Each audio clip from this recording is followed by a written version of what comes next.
네. 페미니즘은요, 상상과 말로 구성된 기호 구성체예요. 하지만 여권이라고 하는 거, 여권은 사실에 근거한 거기 때문에 기호학적으로 분석하기가 아주 힘들죠. 또 분석할 필요도 없어요. 기호학은 원래 거짓말을 분석하는 학문이기 때문에 여권은 거짓말이 아니에요. 하지만 페미니즘은 거짓말이기 때문에 분석 가능합니다. 그래서 페미니즘의 기호학입니다. 1960년대 말에 말이에요. 25살밖에 되지 않는 대학원생 슐라미스 파이어스톤이 그 급진 페미니즘의 토대를 거의 다 만들었어요. 그러니까 25살 이 문학 소녀가 만든 그 급진 페미니즘 갖고 세계가 다 흔들렸다 그 말이에요.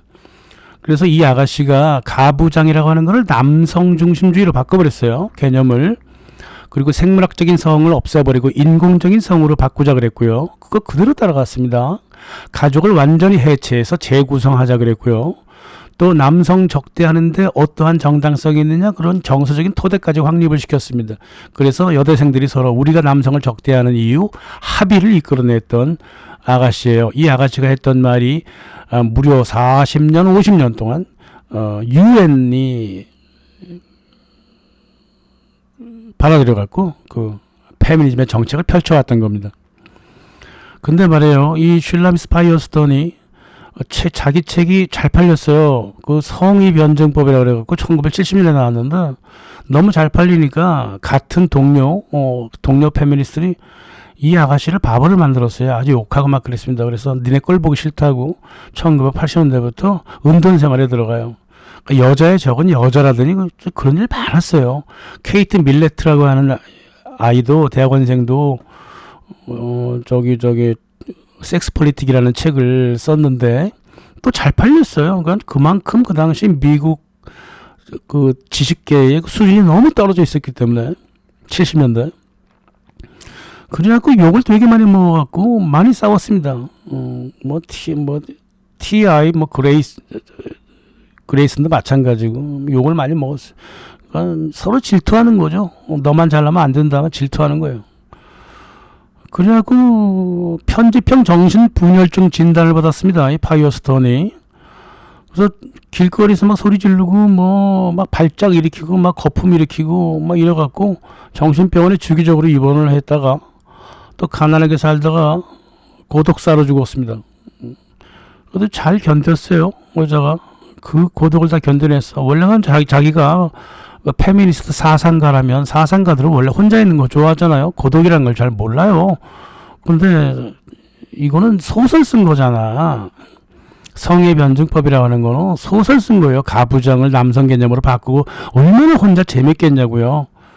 우리가요, 이 페미니스트들이 그 대다수가 문학계열 문학 소녀들인데요. 그 문학의 그 기본은 뭐예요? 은유래요. 은유라고요. 이를테면 소녀를 갓 피어난 코스모스 너무 얇다. 갓 피어난 장미로 비교한다든가 그러니까 막 피어난다는 개념이 있잖아요. 소녀는 이제 여성으로 변해가는 그 과정이 있다고 봐서 막 피어나는 꽃이라고 표현하잖아요. 그게 은유예요. 그래서 두 개의 서로 다른 사물이 지닌 의미의 공통점을 찾아가지고 표현하는 것을 은유라고 하고, 둘 사이에 의미의 관계도 없는데 막 갖다 붙이는 거 있죠. 그거를 갖다가 헛소리 혹은 망상 혹은 환각이라고 얘기해서 그 정신분열증 초기 증상이라 그래요.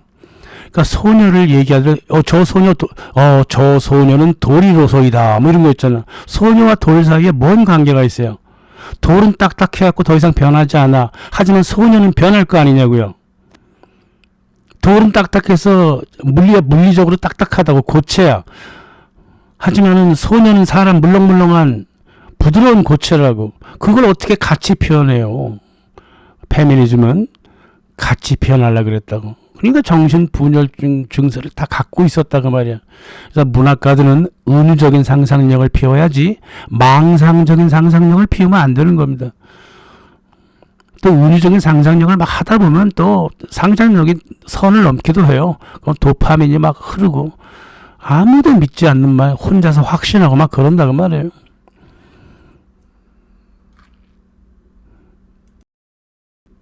그래서 우리는 여권주의랑 페미니즘을 좀 비교를 해야 돼요. 자기네들이 얘기한 그 페미니즘 이런 거 말고요. 지들 멋대로 소설 써는 것 같다가 뭐 페미니즘 원래 그런 것이 아니니 뭐니 이런 소리 그만하고요. 그만하시고 지난 최소한 100년간 여권을 얘기했던 사람들의 행동과 텍스트 뭐 했던 책들 이런 것들을 구조적으로 분석을 해보자고. 그리고 페미니스트들이 또 출간한 서적들을 구조적으로 분석을 해보자고. 그러면 딱 이런 개념이 나오게 돼 있어요. 구조기하학적으로 이렇게 비교할 수 있다고 말해요. 여권주의는 말이에요. 여성의 권리를 중심으로 얘기합니다. 페미니즘은 여성을 중심으로 얘기합니다. 여권주의자들은 여성들이 함께 경험한 실제 경험에 따라서 여성의 권리를 요구합니다. 페미니스트는 자기 혼자를 상상한 거에 따라 갖고 여권을 요구해요. 어디서 들은 말, 엄마가 내리는 불평 같은 거, 야, 네 아빠가 옛날에 어땠는지 아니? 막 이런 것들은 그런 것들을 다 기억하고 있다가 그걸 상상해가지고 기호학적 구성체를 만들어서 여권을 요구했다고 말이에요. 여권주의는 말이에요. 가족과 사회를 파괴할 생각이 없습니다. 시민성을 그대로 존중하고 싶어 해요. 그러나 페미니즘은 가족과 사회를 다 파괴하고자 합니다. 그래서 이 시민성을 없애고 전쟁을 일으키려고 그랬죠. 그래서 여권주의자를 보통 액티비티스트라고 그래요. 운동가라고 얘기합니다만 페미니스트를 주로 파이터라고 그래요. 전투원들 이렇게 얘기한다고. 자기들 스스로 전투원이라고 얘기하니까요.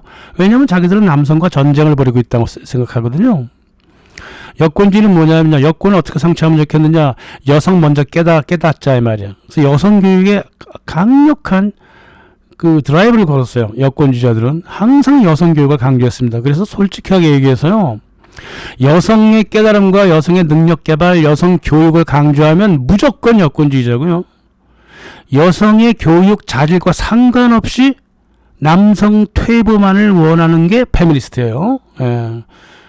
이거는 거의 100%예요. 양쪽 그 비교가 어느 정도 좀 교차하는 부분이라든가 뭐 좀 덜 된 부분이 있다 하더라도 요 문제만은 100% 맞아요. 그래서 페미니즘은 여성의 개발보다 남성의 퇴보를 바라니까 동시 질적 저하를 바라는 거예요. 그래서 사회의 여성화를 원하고 남성들이 직장에서도 물러나주길 바라고 남성 자체가 사라졌으면 좋겠고 그러기 위해서는 여성들이 나서는 게 아니라 국가가 나서야 된다 그래갖고 국가 중심으로 정책을 피우기를 바란다. 이게 페미니즘입니다. 이게 100%예요. 다른 건 뭐 90%, 10% 정도는 뭐 교차할 가능성이 있지만 요것만은 100%입니다. 그래서 여성 교육을 중시하는 사람은 무조건 여권주의자고 남성 퇴보를 바라고 국가 중심의 정책을 쓰라고 요구하는 사람들은 무조건 페미니스트라면. 그리고 여권주의는 말이에요. 기회의 평등을 얘기합니다. 기회를 달라 그 말이에요. 기회를 줘야 여자의 능력이 있는지 없는지 당신들이 판단할 수 있을 거 아니냐. 왜 기회조차 안 주느냐. 그래서 오랫동안 기회의 평등을 주장을 했고 노동의 질을 중심으로 얘기했습니다. 그래서 노동의 질이 똑같으면 임금도 똑같이 줘야 된다는 동일 노동, 동일 임금을 얘기했다고. 하지만 페미니즘은 뭐냐면 같은 단어를 썼다 하더라도 얘네들은 그거 아니에요. 여성 능력과 전혀 상관없이 결과만 평등하면 돼. 경찰서에서 20명의 경관이 있으면 10명은 여자, 10명은 남자여야 돼. 국회의원 200명 뽑으면 100명은 남자, 100명은 여자여야 돼. 무조건 결과의 평등이에요. 노동의 질하고는 아무런 관계가 없습니다. 직책만 동일하면 무조건 임금이 동일해야 돼. 그래서 이게 바로 유엔의 정책입니다. 유엔은 젠더 패리티를 2050년까지 정책으로 쓰고 있어요. 그래서 국회의원 200명이면 100명은 여성, 100명은 남성으로 만들려고 내내 불러 이렇게 그렇게 했죠. 그렇게 되면 결과가 어떻게 합니까? 산업적 능력, 경제적 능력, 민주주의의 능력 모두 무너지게 되어 있습니다. 그게 바로 유럽이에요. 유럽이 그렇게 돼버렸습니다. 여성의 자질이나 능력에 전혀 무관하게 아무데나 막 여성들을 갖다 꽂아놓는 바람에 국방부 장관까지도 여자를 만들어놓는 바람에 군사력이 무너져버리고 이러는 다음에 유엔이 원했던 겁니다. 그레이트 리셋 하려는 거죠. 또 여권주의는 지난 100년간의 여권주의자들의 행동을 가만 살펴보면 어떠한 결론을 내릴 수 있냐면 가부장 문화를 사회적으로 펼칠 때 수정이 필요하다. 지나치게 부계적일 필요는 없다. 모계적 개념도 갖고 와야 된다고 주장했고, 페미니즘은 뭐냐면 가부장을 비판하고 거부한다고 말은 그래놓고 가부장이 여성들한테 주었던 혜택은 모두 개인적으로 성취하려고 그랬다고 말이에요. 예를 들면 뭐 여성 전용 주차장, 여성 화장실 이런 거 다 가부장 문화에서 나오는 세계거든, 마인드거든요. 그리고 또 상속금, 상속 재산 반반씩 나눠가는 거, 아들과 딸이 그것도 개인적으로 쟁취하려고 그랬던 거예요. 가부장 문화를 거부하면 상속금도 거부해야 될 거 아니야. 안 그래요? 모든 게 다 이렇게 모순에 빠져 있었다고 말이에요. 그래서 페미니즘의 가부장 비판이라고 하는 건 비판하고 아무런 관계가 없고 가부장을 여성들이 다 가져가려고 그랬다 그뿐이에요. 지네가 가부장이 되고 싶었다 그뿐입니다. 그 대표적인 사람이 바로 에밀리 팬커스트, 수잔 앤서니, 엘리자베스 스탠턴 이런 아주 초기의 페미니스트였다 그 말이에요. 또 여권주의자들은요, 노동을 생존의 문제로 바라봤습니다. 먹고 사느냐 이 문제를 중요시 봤다고. 페미니즘은 아니죠. 원래 출신 자체가 부르주아들이기 때문에 노동을 하면 좋고 안 해도 괜찮고 선호의 문제로 봤습니다. 선호의 문제로. 그래서 페미니스트들이 아무리 입으로는 주둥이만 날려도 자기네들이 살아온 인생을 보면 자기네들이 원하는 일만 하고 살다가 원하는 일을 안 하면 남자 탁 채고 다 달아났다고. 글로리아 스타이넴처럼 그랬습니다. 그래서 노동은 생존이 아니라 선호의 문제였다. 취미 활동이었다 이 말이에요. 페미니즘한테. 근데 그게 이제 먹힙니까? 경제가 안 좋아지면 이제 이게 다 이제 헛소리가 되는 거죠. 여권주의는 말이에요. 한 번도 파괴적인 생각을 가진 적이 없습니다. 항상 건설하려고 그랬습니다. 그래서 합리적이려고 노력했죠. 하지만 페미니스트는 합리성하고 아무런 관계가 없어요. 무조건 다 파괴해버리려고 그랬습니다. 해체주의적이라고 하죠, 그거를. 그래서 포스트 모더니즘의 정서를 가지고 있다 이거고요. 여권주의는 사회주의 성이 강할 수밖에 없죠, 당연히. 함께 공존하고 협력하자는 거를 그런 걸 자꾸 지향을 했으니까 그래요. 하지만 페미니즘은 거꾸로 돼 있죠. 페미니즘은 많은 주의는 사회주의를 놓고 실제적으로는 되게 자유주의자였습니다. 개인주의를 앞세웠고 막 그랬습니다. 개인주의가 극단으로 가버리니까 이제 어떤 일이 생기냐면 우리가 그렇게 생각하면 너희도 그렇게 생각해야 돼라고 하는 파시즘의 성향을 갖고 있다고 말이에요.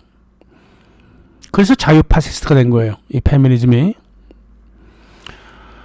그 책도 가려서 읽어야 되겠습니다. 메리 울스턴 크래프트 18세기 페미니스트라고 알려지는 사람, 저 사람 알고 봤더니 여권주의자예요. 조셉 스탈린, 이 사람은 뭐 정확하게 알렉산드라 콜론타이의 페미니즘을 박살을 내버리고 여권주의로 소련 사회를 다 바꿨죠.